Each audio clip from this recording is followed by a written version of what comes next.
Work from home చేస్తున్నారా?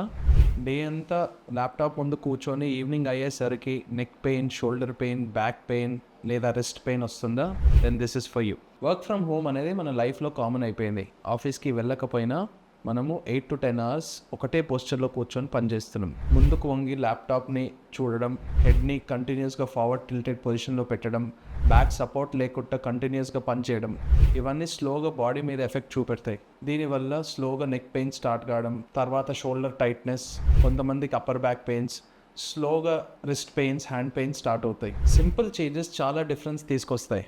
Like every 40 minutesకి ఒకసారి లేచి ఇటు అటు నడవడం, స్క్రీన్ని మీ ఐ లెవెల్కి తీసుకొని రావడం, ప్రాపర్ ఎర్గనామిక్ చైర్ వాడడం, ఎవ్రీ 15-20 minutesకి నెక్ అండ్ షోల్డర్ స్ట్రెచ్ చేయడం. హౌవర్ పెయిన్ చాలా సెవరల్ వీక్స్ నుంచి ఉంది, నైట్ పెయిన్ ఉంటుంది, చేతులలో తిమ్మిర్లు పడుతున్నాయి, లేకపోతే చేతులు గుంజుతున్నాయి అంటే it is better that you seek medical attention. మీకు ఇలాంటి ఇష్యూస్ ఏమైనా ఉంటే ఒకసారి మీ రిపోర్ట్స్ కింద నెంబర్కి వాట్సాప్ చేయొచ్చు.